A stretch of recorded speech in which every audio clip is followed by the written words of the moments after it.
I had no idea what I was going to do. I just thought, I need to chill for a minute. I need to rest. But of course I didn't rest. I just started a business instead. And I've never rested since. Yeah.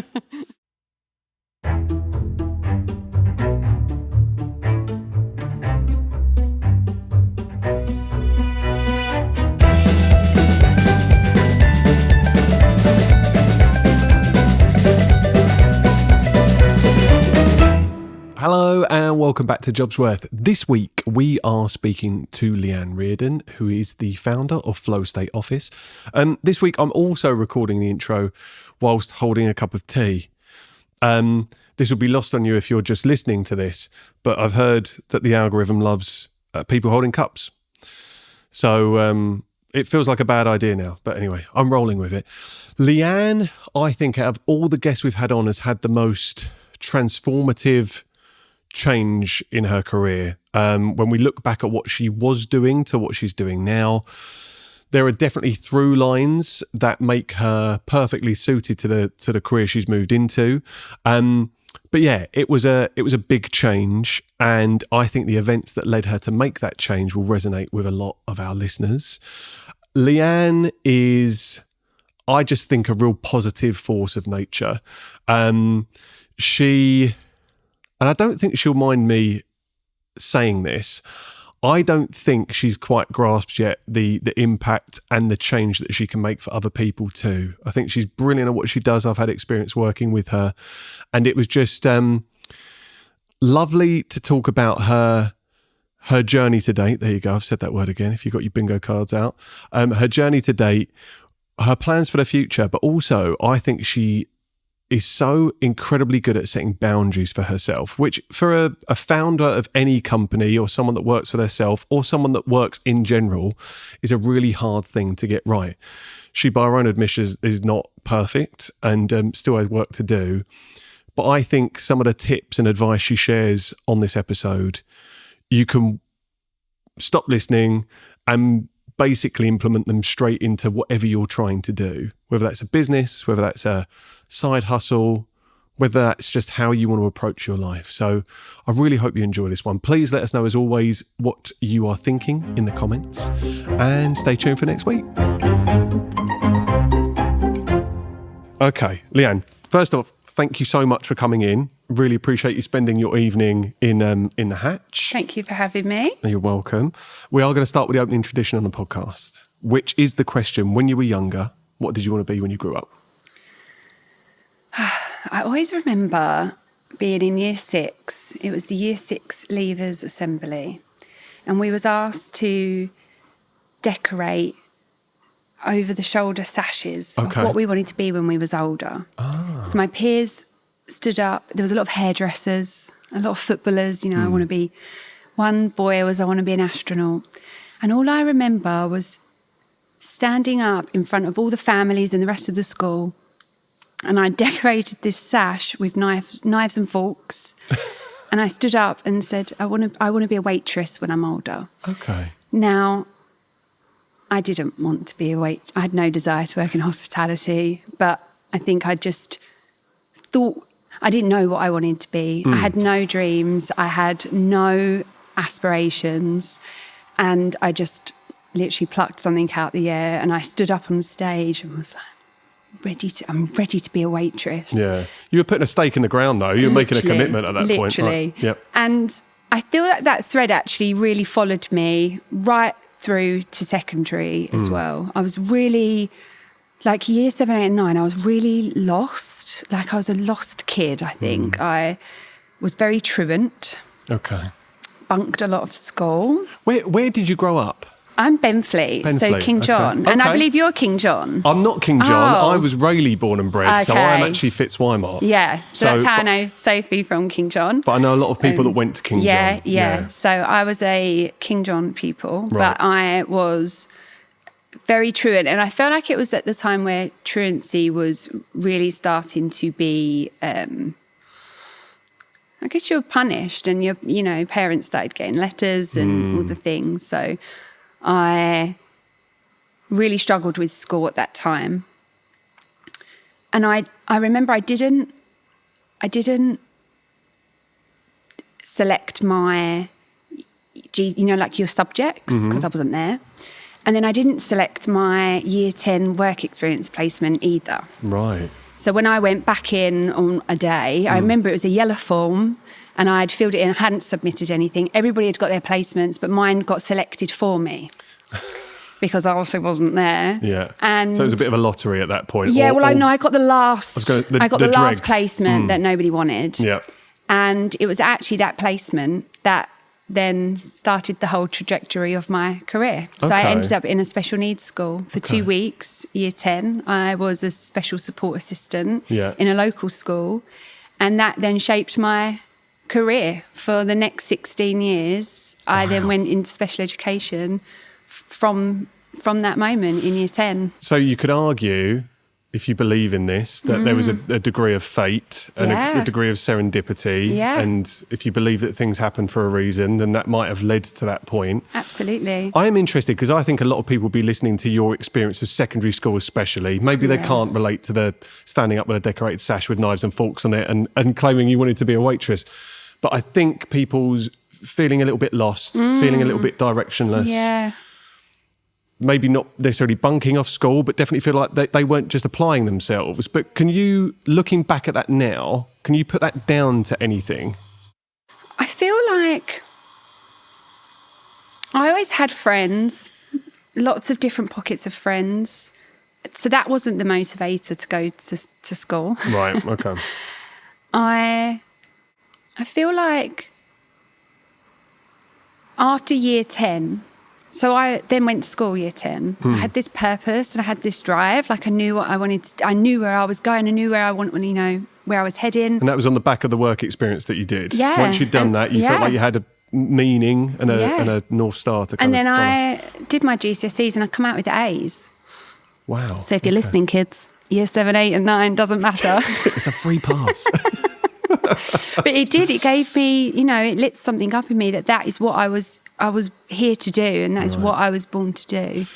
Okay, because I guess the point I'm making there, and you've made it perfectly, is that the minute you got your purpose, the minute you got your meaning, then you can apply yourself. Yeah. But I think for a lot of people at school, they are there thinking, why am I here? Yeah, yeah. What am I motivated towards? Yeah. What is my goal? Yeah. And I think once you can define that, you're in a much better position to really go, now I know where I'm going. Yeah, absolutely. But if you look at how old you are in year 7, 8, 9, even year 10 and 11, like, we shouldn't really be picking subjects and things. If you think about the brain development, the brain is fully developed at age 25. I think all serious decisions should be made then.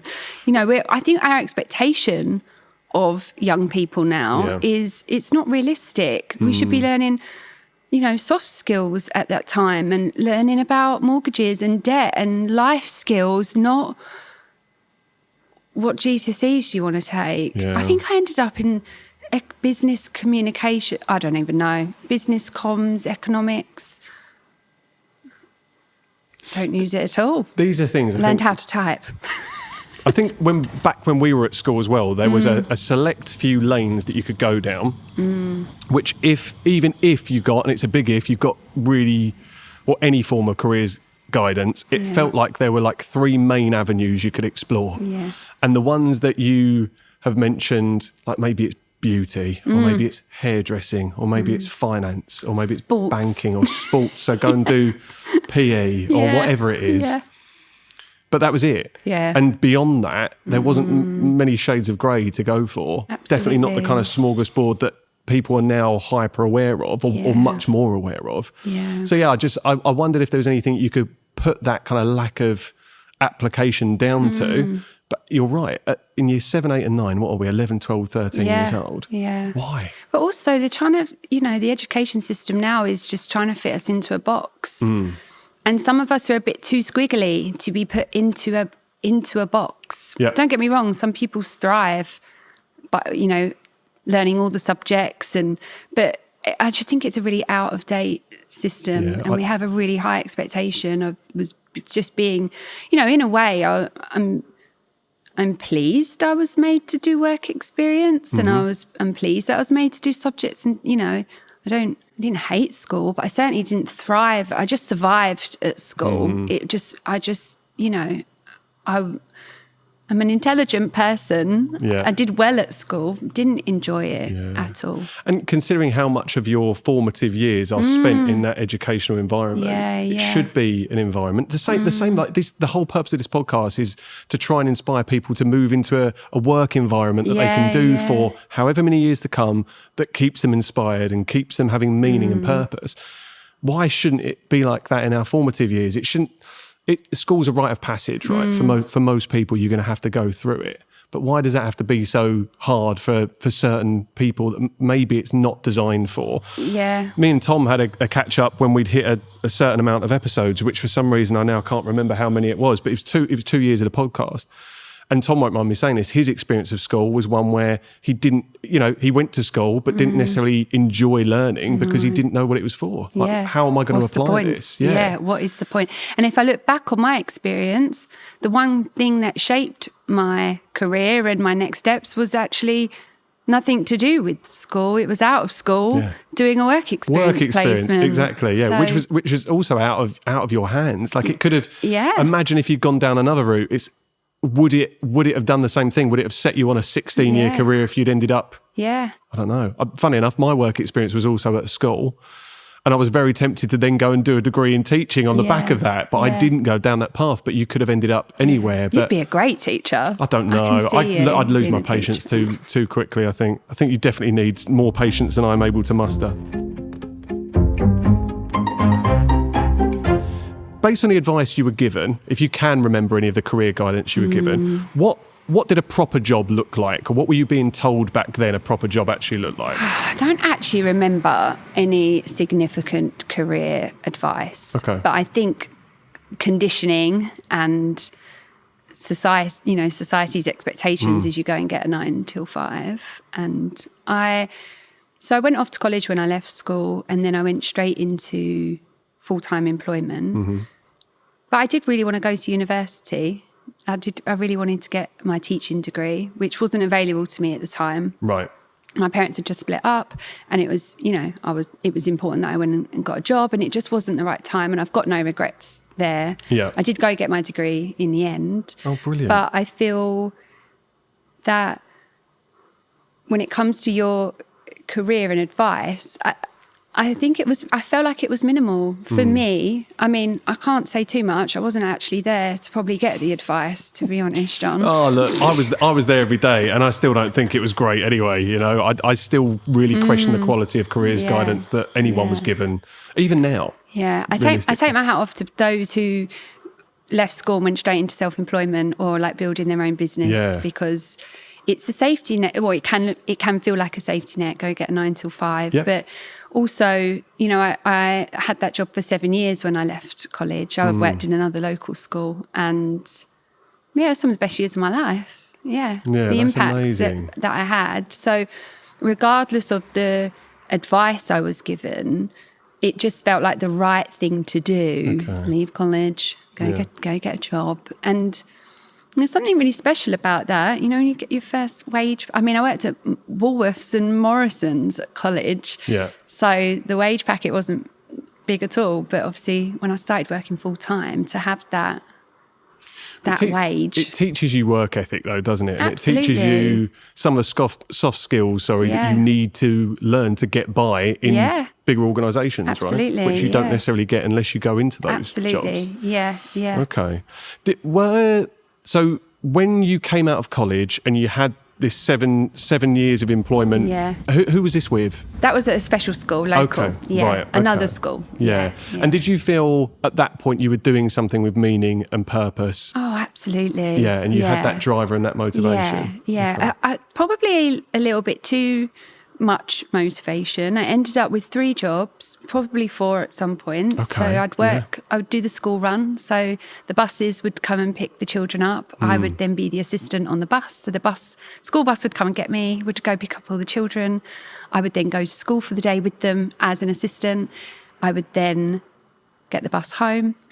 If it's in the holidays, I would do the holiday club. Yeah. And then once the bus had dropped me off, I would then get in my car and I'd drive down, and I was a carer for a young person who lived locally to me. So I was juggling a lot, and I was doing my degree on top of that as well. So I did my degree with the Open University and studied part-time. So it took me 5 years to get my degree that I don't even use now.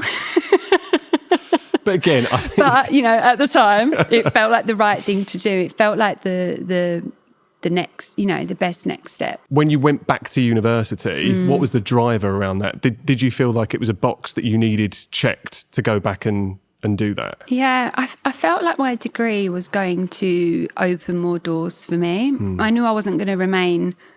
It wasn't sustainable, having 3-4 jobs and, trying to... I was renting rooms then as well, so I wasn't living with my parents. Right. I was sort of independent. I'd moved out by choice, and I had bills to pay. I was 17, 18 years old, renting rooms in Lee, and I mean, don't get me wrong, some of the best days of my life. Yeah. Going out, I'd lived in a big house share with my friends, and I've got great memories. But I think it was survival, actually. Okay. If I'm really looking back, to have the jobs, the money coming in, I feel maybe I thought the degree was going to be my saving grace. Yeah. So maybe give you a bit more credibility, having that degree. Yeah. Because again, I think we're conditioned to believe, especially back then, that you put your CV on someone's desk and it's got a degree on it, it has more weight. It's going to get you through doors that might otherwise remain closed. So I do understand it. Yeah. But again, you said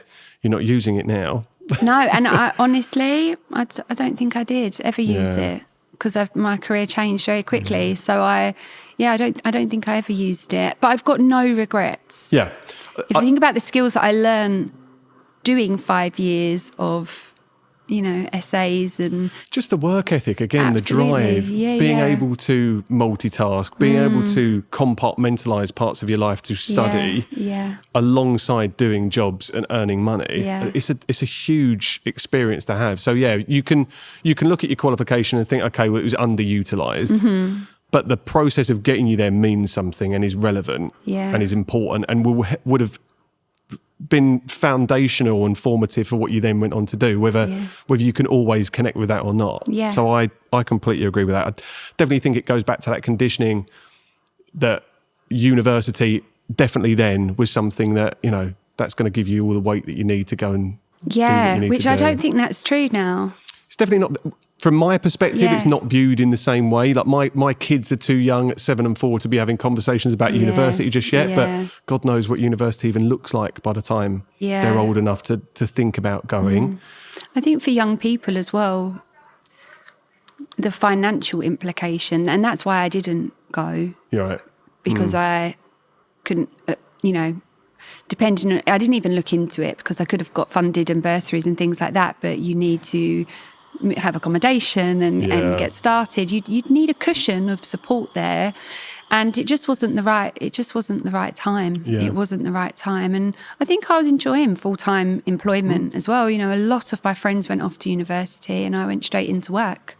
And I've got no regrets because those those skills that I've developed I've got for life. I think there's going to be two sides to this argument. A lot of people went to university and they did I think Andy from Super Ultra Cool, Ultra Studios as well, he termed it in a certain way, which I will not be able to remember word for word, but he went to university to grow up. Yeah, nice. Like, he did pick up life skills from moving away from home and learning how to do things that if he'd stayed at home, he wouldn't have done. You had that experience because you moved out and you were renting rooms and you were doing these things and earning money at the same time. So I think back then, again, I think we're similar ages. We're definitely older than you, but we're similar ages. But I think we were going through that process around the same time. Yeah. And I don't regret not going to university. I don't regret not having a degree. I still think if I'd gone at the time with the headspace I was in, you talk about having to make choices in year 7, 8 and 9, even by the time I got to 18, 19 and a degree or university was looming, there's no way I would have trusted myself. I feel like that now in my 30s, to be honest. I'm like, don't make me make any big decisions. Why am I allowed to make all these choices? This is crazy. We're adults now. Yeah. I was allowed to have children. I've got no idea how it's happened, but I'm now a dad. It's crazy to me. it's so important talking about your career coming out of college, but I do want to focus, and we are going to move on to what you do now, because it's so super interesting. I've had experience of working with you as well, which was amazing and continues to be amazing. So I want to talk about that without disrespecting what was such a formative and pivotal moment in your career. But we are gonna move ahead slightly, because you moved from special needs education into what I guess most people describe as a more corporate world. So can you talk to me about why that shift happened? Yeah, sure. So left college, worked in schools. Across the 16 years, I worked in a variety of roles: schools, local authorities, charities, children's centres. And towards the end of my career, I worked for the local authority, worked in a fantastic role, working in the early years. So I worked age children 0 to 5. And unfortunately, and it wasn't just our team, like our whole department was restructured, redesigned, and we all had to reapply for our jobs. Right. Which was very, looking back on it, I was actually thinking about it on the drive over here, actually, you know, when I reflect back on that time, it's quite traumatic, actually. You know, when you know you're having an impact, you know how important those first years are for children 0 to 5, especially if they have additional needs and need an extra support. The data was there, the impact was there, the evidence was there, and the whole role was gone. And I know people who are listening who do have children, you know, in the system will know how pivotal that changes from, you know, like nursery, preschool into reception, primary. Yeah. And that was the main core of our role. So that happened in 2019. So we had to reapply. I wasn't successful. And I think in that time I was watching the most incredible, talented people lose their jobs and be made redundant, and such gifted teachers I was working with. So the director caught wind that I wasn't successful sort of at my level, called me back in to interview again. I wasn't successful again. She then found out again. She called me back. She put me in a role, which, God bless, thank you, because we then hit lockdown in 2020. Yeah. I can go into 2020, but anybody on the front line working with a vulnerable group of people I feel like I completely dissociate from it, to be fair. I think, and just to interject really quickly, because I wasn't in that position, but my other half was. Yeah. And it's heroic. Yeah. Regardless of what capacity anyone was working at that time, to still be going out when the rest of the world is behind barricades and being told that they don't need to do that. But when you're also working with some of the most vulnerable people in society, like, it's just heroic. It's amazing. It was really really tricky. And for some of the pupils on my caseload, it was actually safer for them to be at school and not at home. Home was not their safe space, school was, and school wasn't available to them. Or in fact, the message was school's dangerous too, because we all shouldn't be here. So my health really started to deteriorate that year. I obviously had gone through the redesign year before. That was very traumatic. Landed in a role that wasn't for me, but I was great. I should be grateful, but I was like, it's not working out. I ended up moving to another local authority, which was, if I didn't think that could get any worse, it certainly did get worse. It was a new bottom. I'm still, sometimes I think back and think, I cannot believe people can behave that way in the workspace. But anyway, I quit. I just quit. I had no plan. I had no job. I had no savings. But it felt quite life or death, actually. Like, get out. Right. And my health was really deteriorating by this point. So we'd just come into 2022. Yeah. 2021, this was happening. And it was like, I felt like you can't heal in the place that made you sick. And that's why I was like, I need to just have something fresh. I moved roles, same type of role, but different authority. Yeah, it was a really shocking experience. Yeah. And I remember I handed my laptop back on the Tuesday, and I went on this women's retreat on the Friday. And there was this innate feeling, you need to get out of this job before you go on this retreat. You need to get out. But it was like, get out, run. It was really visceral. Fight or flight. Absolutely. That kind of thing. Yeah. I was completely like activated, like get out. You mentioned in your form that we asked guests to, which you know incredibly well, but the form that we asked guests to fill in before, you mentioned you knew in your body. Yeah. So that's what that's what you're referring to there, right? Because I was going to ask you to elaborate on that, but having that Just intrinsic feeling that something needs to happen. Yeah, and I always say my body knows the answer before my mind does. Always. It will always, my mind will come, it will catch up. And I think, doing what I do now, having that connection to your intuition, that feeling, mine's here, but it could be anywhere, for you or anybody else. It was that feeling, get out. And I then went on this women's retreat, but it didn't make sense then. But that retreat is then when my business was born. Right. A couple of days after I'd handed that laptop in. What year is this? So this was February 2022. 2022. So I needed to, it was like I needed to clear the decks. I needed a clear baseline to go on this women's retreat. And I had no idea what I was going to do. I just thought, I need to chill for a minute. I need to rest. But of course I didn't rest. I just started a business instead. And I've never rested since. Yeah. Because you were talking as well, and we've had this conversation before, that rest is an essential part of what you should be doing. It should be built in as a vital part of your day-to-day and your working life. Yeah.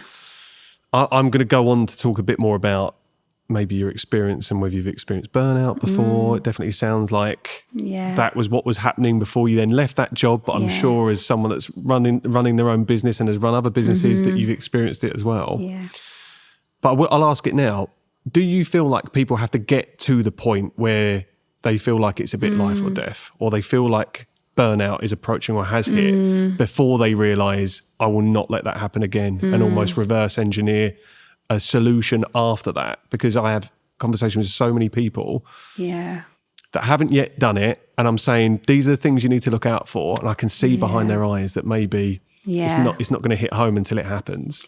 It's a shame, but the body will always keep the score. Yeah. And unfortunately, when you don't listen to your body will make you listen in ways that you don't have then control over. And that's exactly what happened to me. My health was deteriorating, from 2020. I don't remember it deteriorated in 2019, but it was like a slow, really slow decline. And I since have learnt that I do actually have a genetic condition that I had, I guess, no idea was impacting me in the way it was impacting me. Right. So the fact that I got so ill, hospitalised, was really poorly, whilst trying to run, this was the first couple of months in my business, it was, I was just like trying to work from this laptop in my hospital bed, and I feel like obviously I had to get to that point, but what I learned about myself in those moments, and like you said, like I wouldn't let myself get back to that point. And that's what I mean about my body is almost like the lighthouse. It's like I will have a flare up if I'm doing too much. I will, my body will always tell me what I need to be doing before my brain is even clocked on to, do you not think you're doing a bit too much there, Leanne? Yeah. Because it doesn't matter. You can listen to all the podcasts you want. You can go to all the courses you want to go on, all the seminars, and listen to every lived experience of anyone that's gone through it. Yeah. But the more and more I'm learning about it and the more experiences I've heard, I just don't think people can ever really know what that experience is going to feel like until you're there. Yeah. And then once you've had it, you know you don't ever want to feel that again. And you know, autoimmune conditions and chronic conditions are not always reversible. Like they are irreversible, and people have lifelong conditions that then impact their whole life because it probably got to the point where it's like a self-abandonment. You know, we self-abandon in those moments to please other people, to serve other people, to keep going, because that's what I should be doing. You know, for me, rest is tied to my worth. Rest is tied to my productivity. If I've not done enough, I shouldn't need to rest. When actually rest is one of the most beautiful things in life. Yeah. And I don't do it. Well, I'm learning every day. I'm learning how to build a better relationship with rest. And unfortunately, I had to get to the point where it wasn't an option. Yeah. That you'd think that would really instill it in me, but I get caught out. Not as much.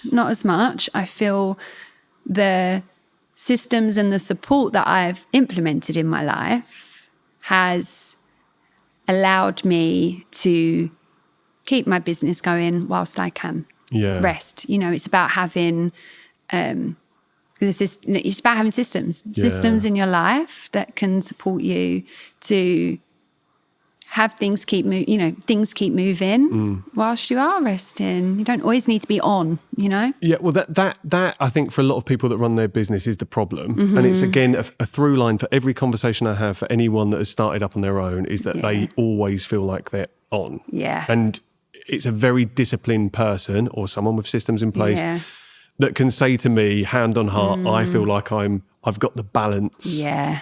And I definitely haven't. What prompted me to reach out to you in the first place is that I felt like I was always on and I basically had my brain in 3 places at once. And that is a short-term thing because at some point your body will turn round. Yeah. Or the way you're living your life or the way you're being forced to think about what it is you're doing, that inner speak, you're trying to do so much that nothing you're doing is to the level that you want to be doing it. Yeah, so absolutely. Plates start to drop and business starts to suffer and how you feel about yourself starts to suffer as well. Yeah. So I get that. I want to talk to you just quickly about this women's retreat that you went on because you said that was where the business was born. Yeah. Do you remember the actual the moment? Oh yeah, I do. Talk me through that. It was a women's retreat.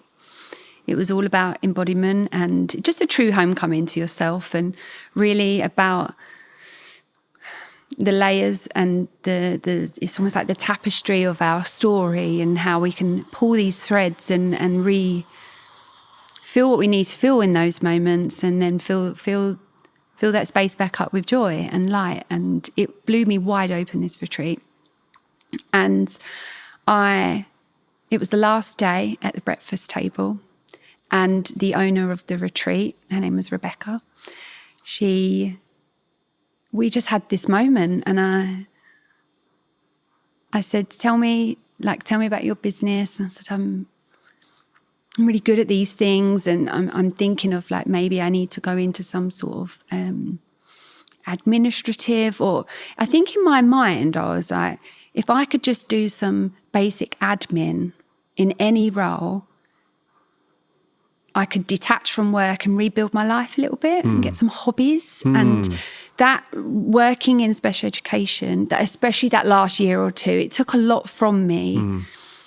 And I think I was like, well, how can I just earn some money and shut the door at 5 p.m? You know, like close the laptop, shut the door, work's done. And she looked at me and she said, I think we need to talk when we get home. And it was in that moment, she saw something in me that I didn't even see myself. She saw what I was capable of. And she ended up being my client for 2.5 years. She took a chance on me. I didn't have a business. I didn't have a name. I didn't even have a laptop. And she paid me. She paid me for 2.5 years, a very good pay, to run the behind the scenes of her business. I ended up going on retreats with her, and she took a chance on me, and one that nobody's ever done. And that has now set me up for a new path, a new career. Yeah. But going back to that, leaving the work on Tuesday, it all makes sense now. It all completely makes sense why I had to clear the decks, have this fresh start, this solid base to go on this retreat, because I was always meant to meet her. I was always meant to work for her. And I was always meant to do this. And I've been able to transfer my love of strategy and structure and systems and organisation. And now I support clients all around the world, internationally, with the behind the scenes and running, the operational side of their business. Do you think if the lady, I'm really sorry, what was her name again? Rebecca. I feel like we should give Rebecca a shout Yeah. out. But you feel like if Rebecca hadn't seen this in you and hadn't given you that opportunity, what would the next step for you would have looked like? Getting back from that retreat, you would have potentially gone down that route, and there's nothing wrong with that, but it would have seen you maybe, if you look at it, your sliding doors moment, I use that phrase a lot. Yeah, no. You got on that train, and Rebecca was there, and she said, come with me, I've got this opportunity, and I believe that you could do it. But if that hadn't happened, if the doors had closed and you'd missed it, what do you think? Do you know what? It's giving me year 7, 8, 9 vibes. Like, I'm going back to being a your teacher. a lost kid, I had no idea. There was so much grief at that time because I'd built this, working in special education. I had a brilliant reputation. Sure, it's a lot of identity in that too, right? Oh, my you goodness. are someone that works in a space with meaning and purpose and all the things that I think so many people want from a job. Yeah. And I saw firsthand the impact. It's not like, I think you did a really good job today. No, I saw tangible difference. Yeah, working with children, young people, working with their families, working with the education providers. I had a cracking reputation. I had such a good team. I was making, and it was so rewarding that I think I still grieve that a little bit today, actually. I still think about that, and I do wonder, like, was your time really up? I think it was, and I think it is, but I still got so much to give. But I feel like I can pour that into the work that I do now. Yeah.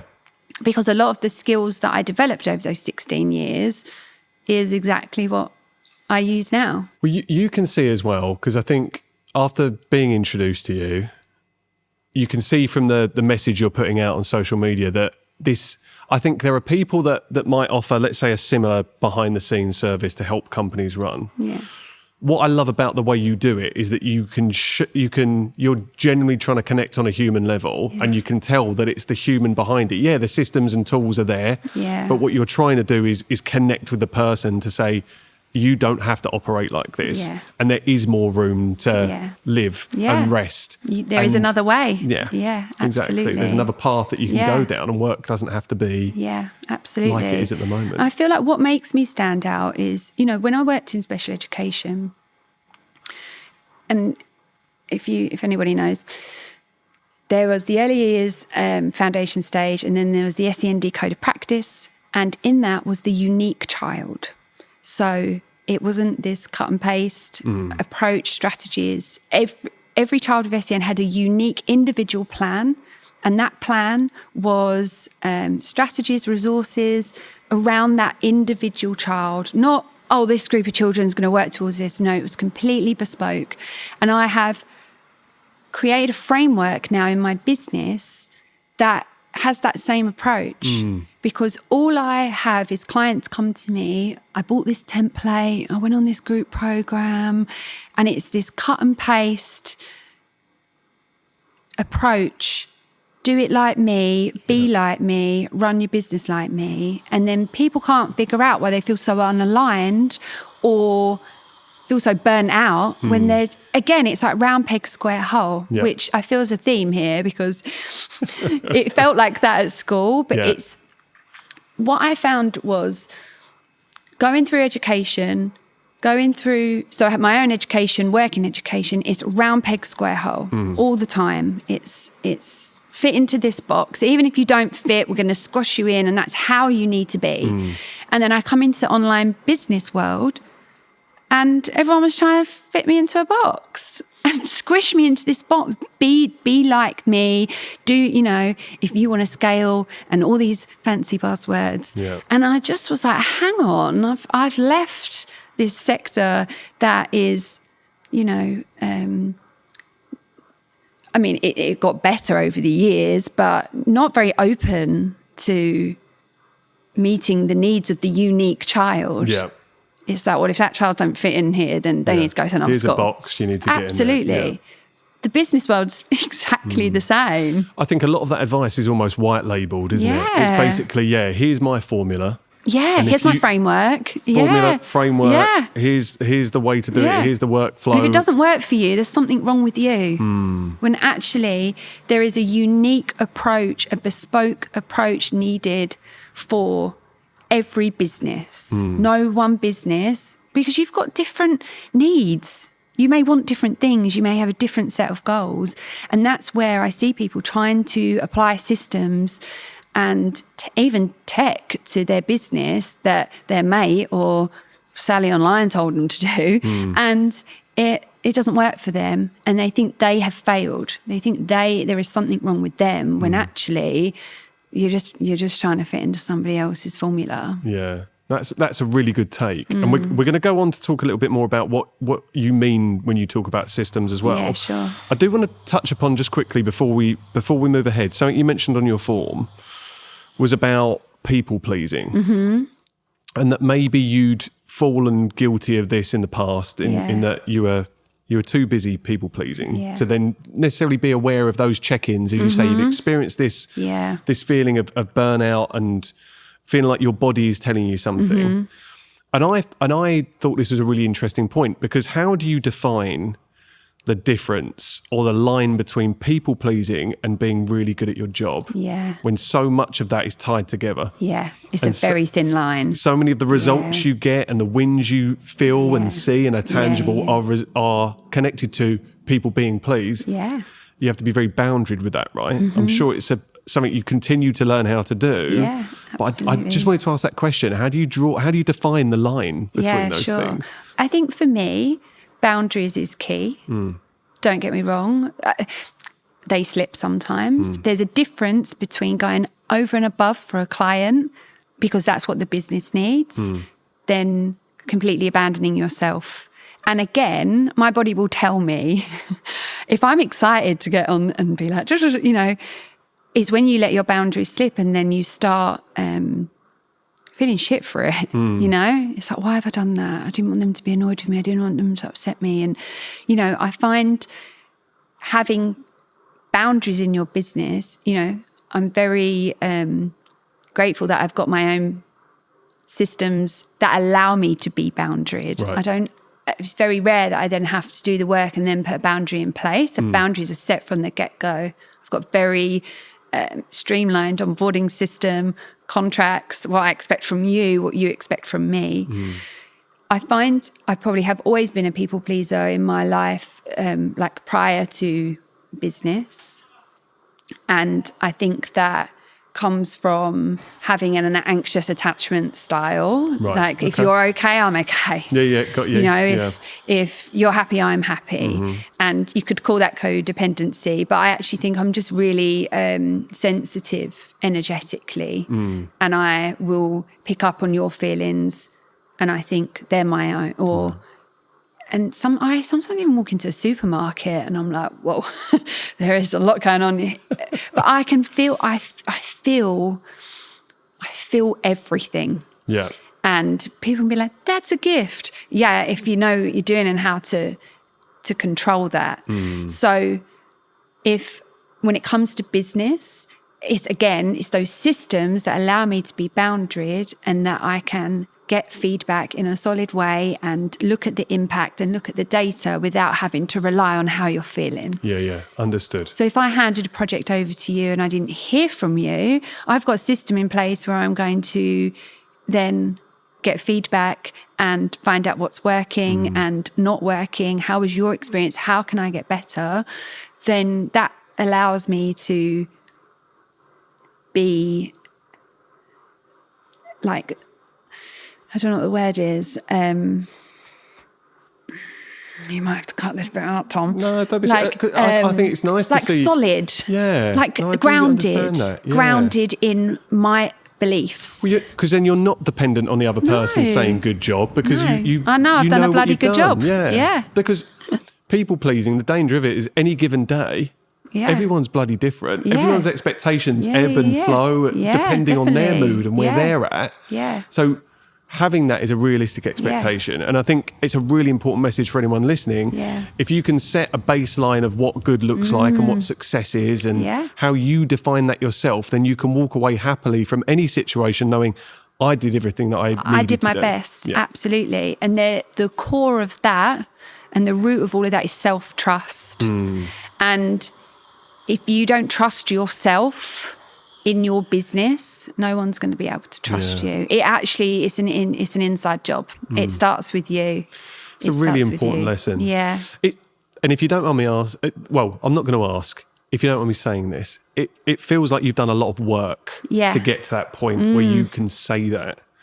And not everyone necessarily listening is there. Yeah. They're not there yet. Yeah. But knowing that if you put the work in, introspection, whatever else that you've managed to give yourself the space and the time to really reflect and think about that. Yeah.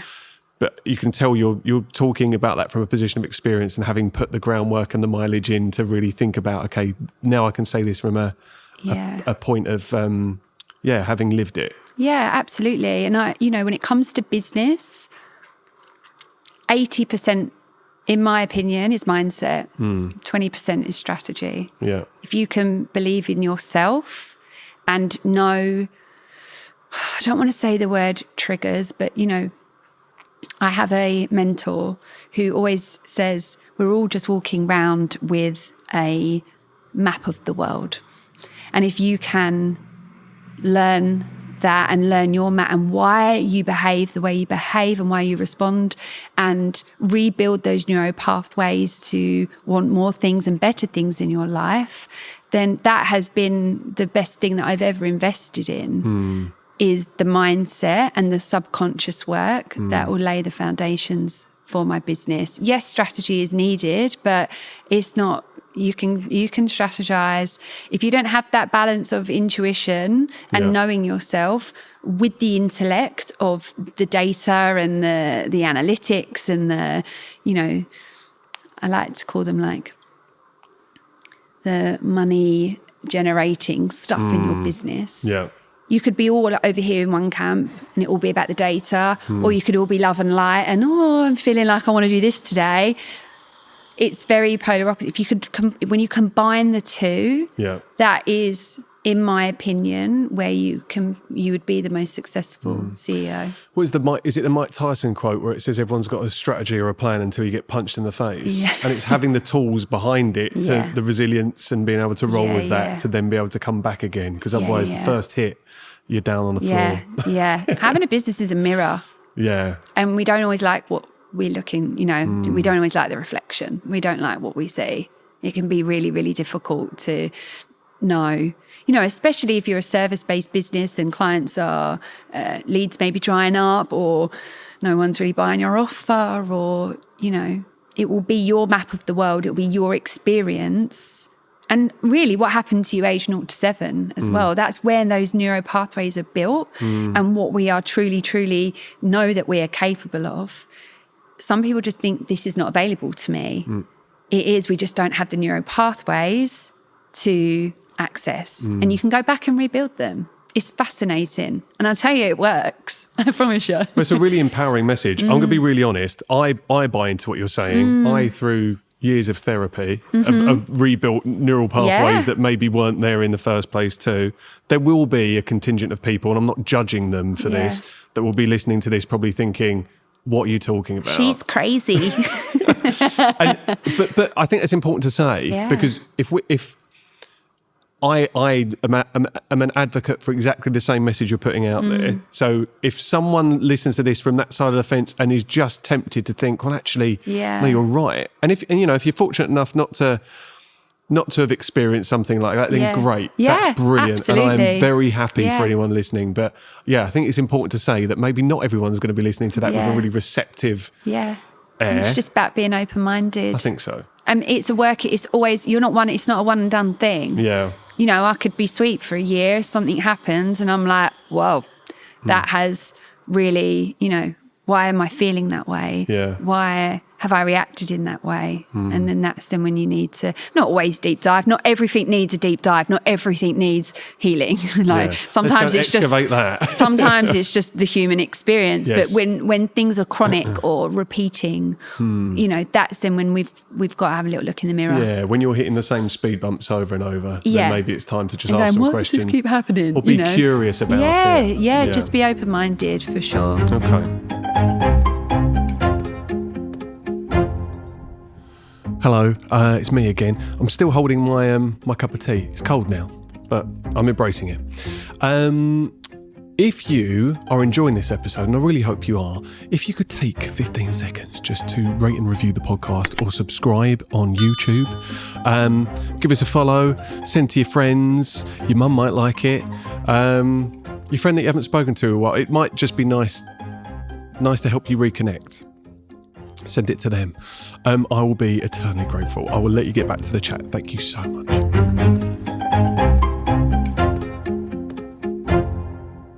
Talk to me about what you mean when you say systems, because systems for some people, the connotation will be technology systems in businesses, and that's definitely a part of what you mean. But broadly speaking, when you talk about systems, because it comes up a lot, what are you able to define it? Absolutely. So systems, in my definition, are a collection of tasks, processes, workflows, and tech that will make up the system. So in your business, you would this is dependent on your business. I work with online client-facing businesses, but actually I've been working with more brick and mortar type businesses, and what I am learning is, hang on, everybody just needs the same thing. And those core systems that you would need in your business is a sales system. So where you're generating your leads from, how are they making the sale, what happens after the sale, a content and marketing system. So how are you attracting people into that sales system? And then you need systems around client delivery and how you're actually going to deliver the thing that they have purchased. And also services around your projects and teams. Again, really dependent on your business and your business model. I believe systems. One thing I didn't add there was, automations as well, having a system. People think, systems are really complicated. There are a bunch of instructions that one will follow, in a certain scenario. You don't need to overcomplicate it. There's systems that you've got in your life that you wouldn't even probably realise it's a system. For example, you may lay your gym clothes out on the bed, so you can get up and you have your banana and your protein shake. That's a system. It's a step-by-step repeatable process that you're going to do every time that somebody else could do or you could do to reach a certain outcome. So I always like to bring systems to life for people in their day-to-day context, because they're like, oh yeah. Well, you ground it in reality then, don't you? You get away of any different interpretations and it makes it a real tangible thing. Again, I think when we started speaking, it was very early doors what you did for me, and having systems. I think what I loved about the conversations we had is outsourcing all of the stuff that is taking up mental capacity in your brain. And putting it somewhere so you don't have to think about it. And I just love that. The minute you described that to me, it's like, that's what I need. Can I stick it in a hard drive somewhere? Or can I put it in an online portal? And fundamentally, that's what we've ended up doing with part of this. You've done incredible work with the podcast process. But I think for a lot of people, when they hear systems, they'll probably be thinking tech. Yeah. But you break it down, it's as you say, repeatable processes that get you from one point to another. Yeah.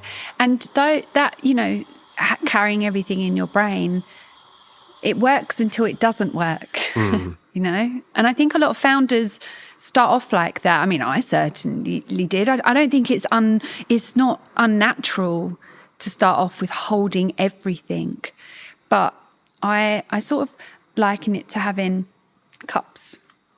So I'm going to work on this little bit here, and then I'm going to pour a little bit in there. And it's like nothing really gets done because you're holding so much, and you're context shifting all the time.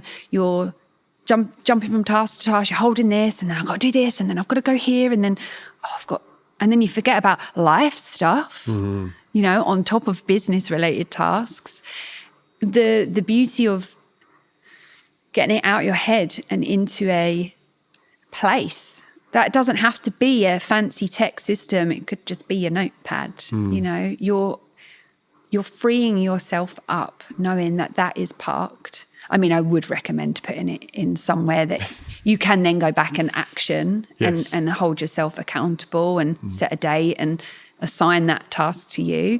But even if you want to grow your business, if you want to hire, I know that there are big businesses listening to this podcast, and I know there's just people just running it solo.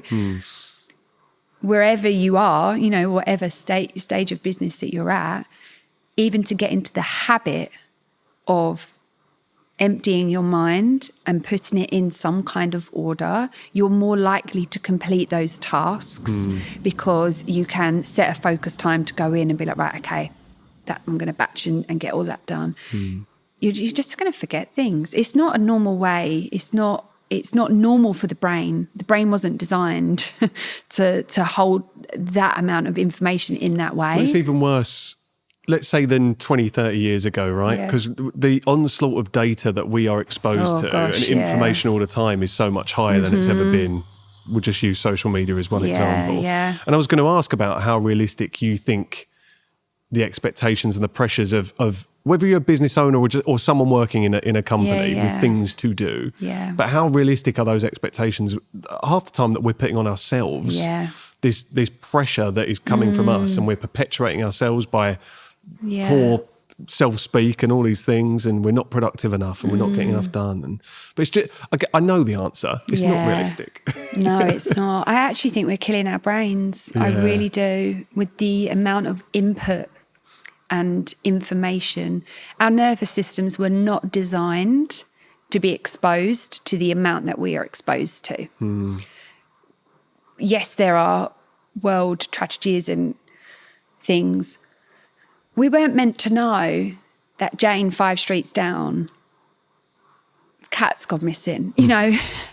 There's things that we were not meant to be exposed to in a way that we're on high alert. We are on red alert. Don't get me wrong, there's so much beautiful things. And there's things in the world that we should be aware of and advocate for. And I'm not talking about those, I'm talking about the small.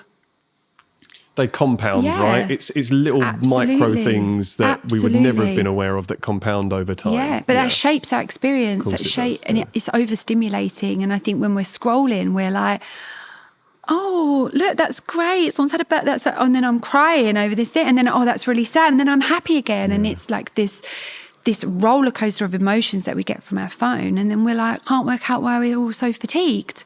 And we've got so much brain fog. And then we're meant to run a business on top of that. Yeah. And we're like, life. Why? And have a life. Healthy relationships. And joy and hobbies and friends and family. Don't forget to exercise. Don't forget to drink water in the day, And there's a lot of pressure in general. And I think a part of being a business owner is having those systems in place to make sure that you are not having too much access to tech. You need routines and rituals around, and you need to be implementing tech rest. I love the word rituals. There's a few people in my life that I've met that have said and said to me about introducing rituals, and I've done it. Yeah. For a very, and it's discipline to keep them in place. Yeah, yeah. But when you've got rituals that ground you and they act as Yeah. key cornerstones in your Yeah. day, I've directly benefited from having Yeah, that. And I think yeah. that's a really lovely word to use. Yeah. Rituals are like a core foundation of my business, and they're Yeah. only small. Yeah, it doesn't have to be big, does it? Yeah. I go for coffee every Thursday morning. Yeah. About 6 a.m. We go out and go to the nearest coffee shop. We have a dance party every time I sign a client. You know, it's these little moments. Is this you and your other half, Yeah, Reece? yeah. I think maybe you've posted about it or posted one of them, I think, I'll probably potentially. I'm going to post a reel on it soon. But it's those moments, it's those pockets of joy that we need to find. It's glimmers, you know, we're all so, glimmers are like the opposite of the triggers. And there's so much beauty in this world and so many moments of joy and light. I just feel like sometimes we're so numbed by the tech and the social media that we don't see it. It's just this fake dopamine all the time. And now I don't want to sit here and badmouth social media, the algorithm. I've met some incredible people and I've built a business and I'm forever grateful. But there's got to be a line and a balance of ensuring that you're not killing off the brain cell. You've got to be strategic when it comes to your social media because it is impacting your attention. It is impacting your self-esteem, your confidence, that dopamine, that roller coaster of emotions of I'm feeling this and I'm feeling that. And, you know what it's like when you're doom scrolling and then you see something really tragic and your brain doesn't know that that's not happening to you right now. Your brain doesn't know the difference. Your body doesn't know the difference.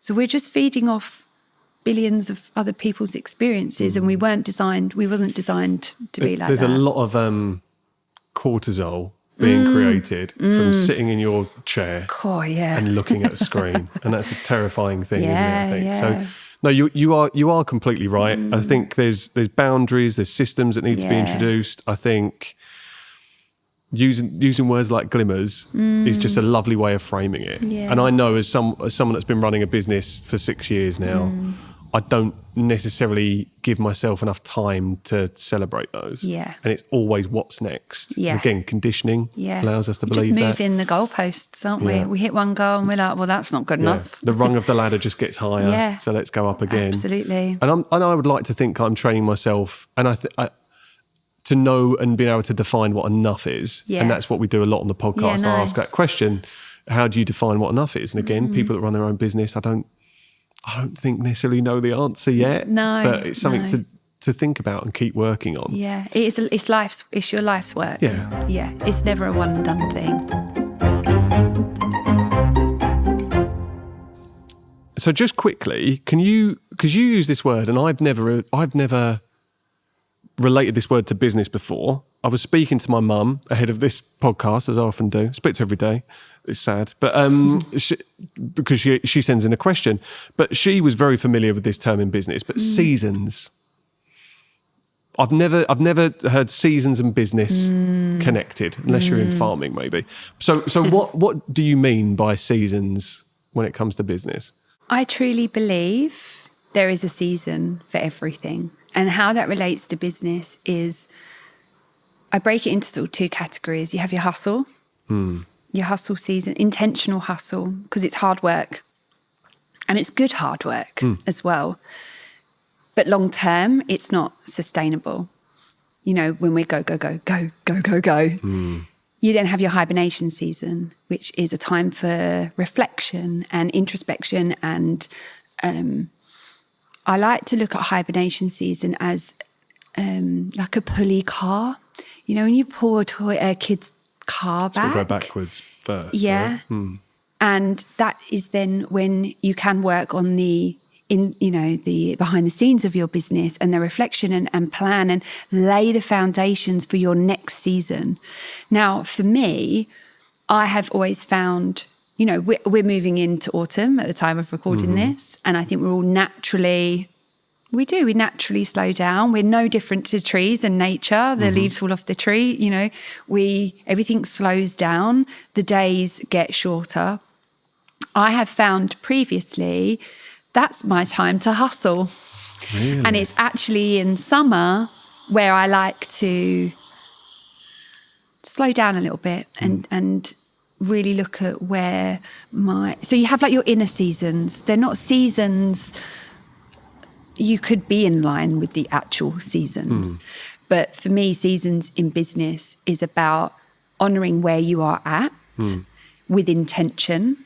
So right now I am slightly going into a little bit of hibernation because I'm going away. I'm going to visit my family, and that will be a time of reflection for me. And I'm going to be laying the foundations and the stepping stones ready for Q1 in 2026. Yeah.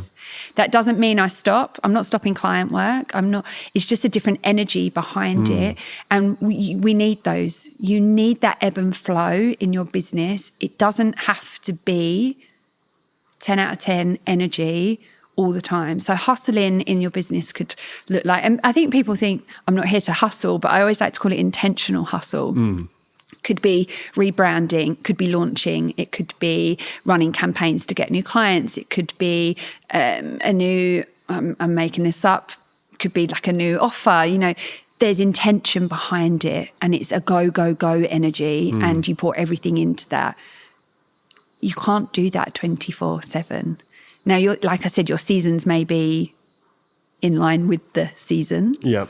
I think most people's are. My seasons change. Absolutely. I was pretty go, go, go this summer because I knew that I was going away this autumn. Yeah.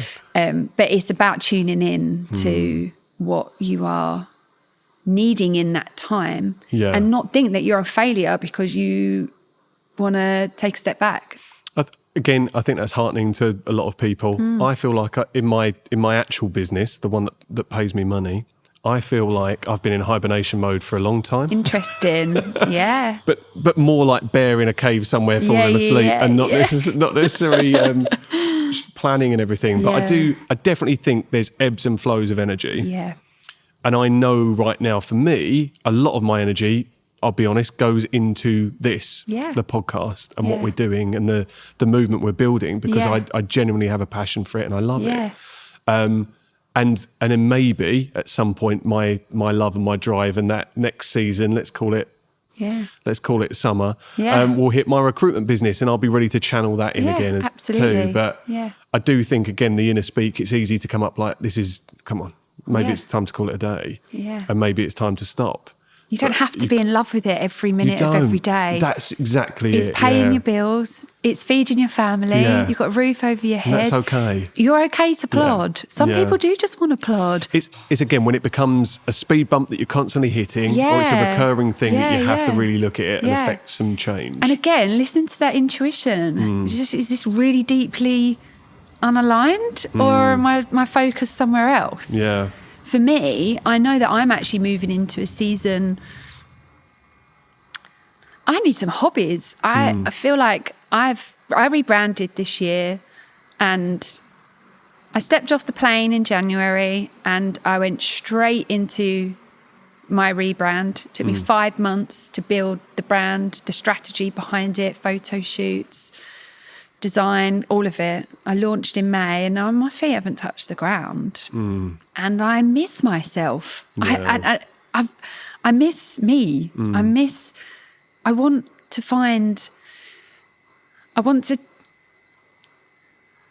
get back into some hobbies. Yeah. I don't know what they are. I've just joined what an exciting place to be. Yeah. I've just joined a writers club. Yeah. I have no idea. That's great, though. I've joined it for the year. Because actually, I know, for me, I know by default that's going to make me a better CEO in my business, but I miss writing and creating with no outcome. Everything I do now has an outcome. Yep. It's to support my ideal client, please the algorithm. Yeah. Everything has a ulterior motive, and I miss writing. For the shits and giggles. Literally, for the sake of it. Yeah. So that's one hobby. Yeah. Another hobby, I'm going to visit my family. I have a niece. I just want to do like painting by numbers and Kids just, are a perfect excuse to do painting by numbers, but you can just do that. Exactly. It's okay. Exactly. And I know. So I've recently just went on an unplugged. We stayed in a lakeside lodge. It was unplugged, no Wi-Fi. It was amazing. It's the Lodge, Essex, if anybody's listening. Shout out, yeah. And I realised when I take a break, I am a better partner. I'm a better friend. I'm a better CEO. My team is better. My work is better. My output is better. My clients, everything is better when I take an intentional break and unplug from the world. And I don't want that to have to be every 6 months and a huge expense, holidays. I want that every day or at least every week, and have put my mind to other things. And I've been really looking into actually what flow state is in life, not in business.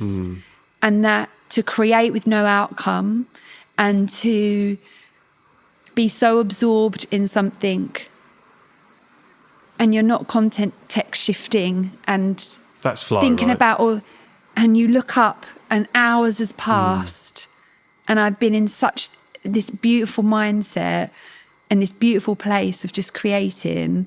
I wouldn't say I'm like, and I'm sure you've had really creative people. I am creative, but I'm not a creative. Do you know what I mean? I do, but there will be people listening, including previous guests, that will be screaming right now, saying, "You are." I mean, it's. But I do understand what you mean. I mean, I can't draw for shit. Like, if you asked me to draw a picture right now, it would be. Well, funnily enough, that's the game we're going to play. No, don't. But I do that understand. That would get me cancelled because I would have sat here 6 months ago, maybe a couple of years ago, and said that I'm not a creative, but I've now believed that I am because you don't have to draw. So many. I know you're using that as one example, but so many people use painting, drawing as the barometer for whether they're creative or not. But you're creative in so many ways. Yeah, absolutely. I would disagree. But I understand why you're not, maybe not comfortable labeling yourself as a creative. But I think it's just giving those opportunities for play and joy outside of business. Yeah, because business can take everything from you in a good way. Like, this isn't negative speak. Yeah. It's you can lose yourself quite quickly to business and it be your everything. Yeah. Like, my mates have got a group chat and they're like, what's new? And I'm like, I've only got my business to talk about right now, guys. Like, I feel like I've got nothing else to contribute. Maybe the season you're in right now is where that is. Exactly. And that is the focal point and front and centre. And sometimes, let's be honest, it has to be. Because we're also having to pay bills. We're also having to live. Yeah. And sacrifice does need to be made at we're points. Flying the plane while building it, Yeah, well, it's a really good analogy. I love that. We have to keep going. Yeah.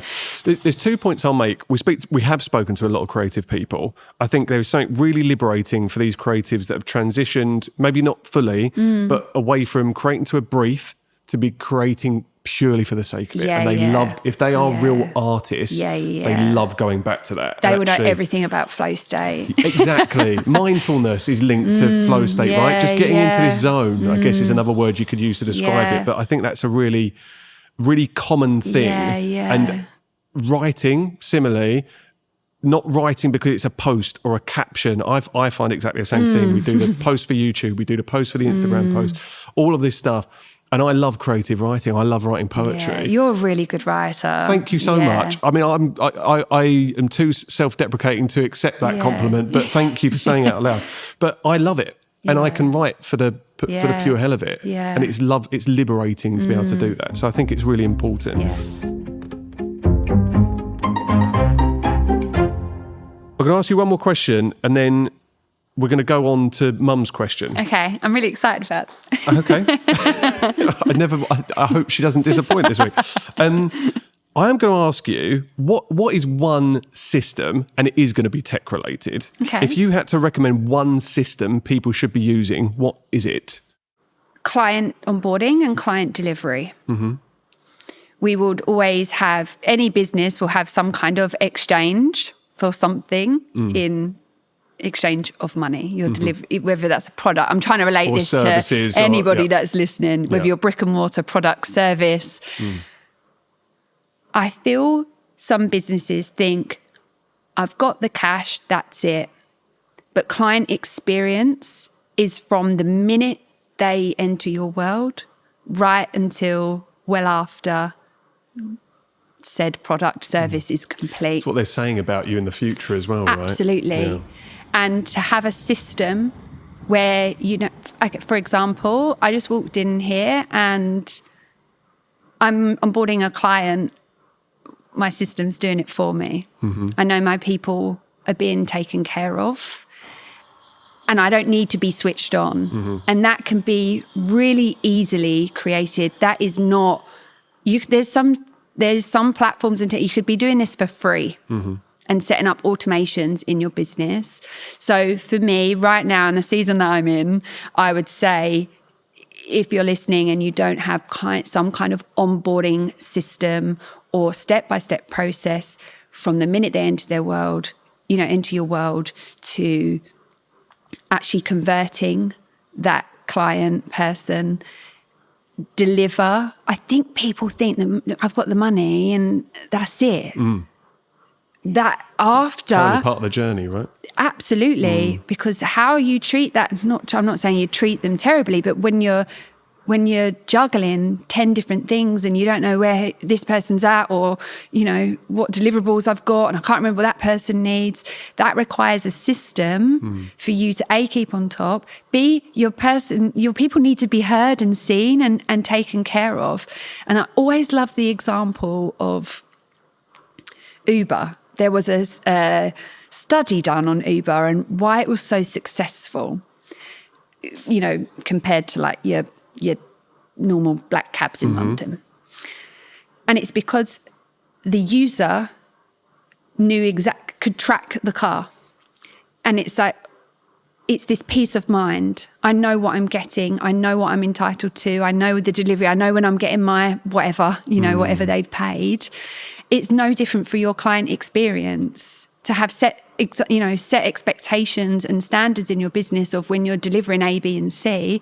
Life happens and you might not always, but the client will understand, oh, okay, this is what happens next in the process. This is what happens in the journey. Nurturing those relationships is really important, right? Absolutely. Yeah. Absolutely. I think in my business, in recruitment, I've got the client side of things, which are the hiring organisations. Yeah. So that's the terminology we use. And then the candidate, who are the people actually looking for work. And I think the biggest gripe from anyone looking for work, and there will be people listening to this that are looking for work, either in jobs looking for work or out of work. Yeah. Is being in the dark, not being told what's happening, not knowing what to expect. Waiting for the Uber. Exactly. And that is the experience piece is so incredibly important. So I love that. Thank you so much for sharing that. Leanne, we're gonna ask my mum's question now. Is this okay? Yeah, sure. So my mum's name's Lisa. Hi, Lisa. Hi, Lisa. I'm going to ask, because it's quite an expensive question. Okay. Do not give her free consulting. Okay. I feel like me and your mum are vibing already. You should. I mean, very. I remember when she has very curly hair, so there's a real similarity. But no, she's Curly, amazing. do you My know? mum, she's incredible. Okay. Right. Okay. And she does these at very short notice half the time. Okay. I'm driving in. I'm going, Mum, I need questions for the guest. Part of the process. Should have put it in. Right. Okay. So I'm going to play this. Hi, Leanne. What is the key element to creating flow in a business? As an artist, I often find I'm in a state of flow when I'm making work, but this doesn't actually extend into my practice as a whole. So do you have to be really ultra organised? Thank you. God, Mum's really taken up some real estate there, hasn't she? I think that's the longest question she's ever asked. Oh, I She was love looking your for some mum. real insight there. So Mum is an artist. Yes. And she's asking how you create that flow. Yeah. Do you have to be incredibly organised? I can tell you for a fact Mum isn't. Yeah. So she's probably... So flow state was studied by a gentleman called Mihai Csikszentmihalyi. He's a psychologist. His nickname is the father of flow. Nice. And through all his studies, he did a lot of his studies with athletes and how they find their state of flow in like competitions and races, and finding that sweet spot of nothing else matters. You're completely locked in. I'm thinking of a runner, to be honest, but like to get to that finish line. So he has studied this, and obviously there's a lot of other studies that complemented this. That flow state, you find your flow state when you find that sweet spot between something you enjoy, but you're challenged. If it's something that's a little bit boring, or, not saying that you're not going to be stimulated to do that. If it's too hard, you're just going to give up. And it's sort of on a graph, you can see it like the image. It's that sweet spot. Now, I don't think we are designed to be in a constant flow state. I just don't think that's realistic. We've got other stuff to do. Absolutely. But I think to find those moments of flow state in your work, in your business, but also in your life as well. So I don't think you need to be ultra organised, but I do believe you need systems in place to protect you and your time. Those systems being, I'm just looking at, your examples of holding everything in your mind. You're not going to experience flow state because you are like, I've got to email this person, you've got all this buzzing around your head that there's no way that you're going to be able to concentrate solely on one thing. And I think artists find that flow state because art's never ending, right? I feel like even if they finished a canvas or, whatever they're making, it's on to the next one. I just don't think it's realistic to be like, I need to be in my flow state all the time. How that applies to business is having systems and an operational infrastructure to pick up the things that take the business ticking over, but doesn't need your direct attention. So you can then focus on what you set out to do. And I think we all had a bit of a shock when we set up our businesses and we ended up being the accountant, the bookkeeper, HR, marketing. And you're like, hang on, I don't actually get to do the thing that I wanted to do. All the hats went on. Yeah. Absolutely. And I think to remove some of those hats, and yes, you can hire. Absolutely. I would recommend hiring even before you're ready, because that is where you can take some of that load off to then find your focus and your attention and to create. But you can do that through systems as well, automations, even down to a really simple automation that you could even implement today is on your email. Just put an autoresponder. I check my emails twice a week. I'll get back to you in those times. The person knows that they've been responded to, and you're not constantly, your attention's not being constantly pulled away. That is how you're going to find more states of flow in the work that you're doing. Especially in business, we feel so pulled in so many different directions. But I truly believe to find flow state in your business is to create the systems that somebody can come in and run that for you, or you set up a level of automations and tech to alleviate some of those tasks and the pressure of the output that you're meant to generate in a business. I love that, and I definitely think that's been my experience working with you, Leanne. So yeah, I can't thank you enough for what you've done. Yeah, I think it was so refreshing and inspiring and uplifting, and also empowering. They're all the nice words, right? To know that there was another way, and to see light at the end of the tunnel, and then to be taken on that journey. Yeah. And I think it's an investment of money, depending on what systems you put in place, right? It doesn't have to be the most expensive thing in the world, Absolutely but it's the investment of time and energy that you have to prioritise it. And unless you're willing to do that, it's almost like you go on this change curve, and once you're there, but just try. For anyone listening to this that's thinking about, do I need systems in a business, get on the change curve quicker, because once you do it, it's the most liberating thing to know that you're outsourcing all of the shit that's going around in your brain all the time. So thank you so much for your time. Thank You've been you. an absolute pleasure. Thank and you. I wish you all the best and have a lovely holiday as well. Thanks. Thank you so much. Thank you. We're done. Well done. That was brilliant. You absolutely smashed it.